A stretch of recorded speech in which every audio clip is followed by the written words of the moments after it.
أعوذ بالله من الشيطان الرجيم. بسم الله الرحمن الرحيم. ويل للمطففين الذين إذا اكتالوا على الناس يستوفون وإذا كالوهم أو وزنوهم يخسرون ألا يظن أولئك أنهم مبعوثون ليوم عظيم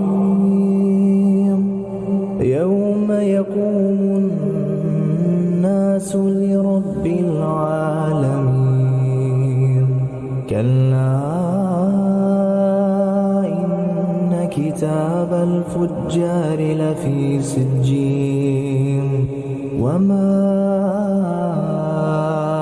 أدراك ما سجين كتاب مرقوم. ويل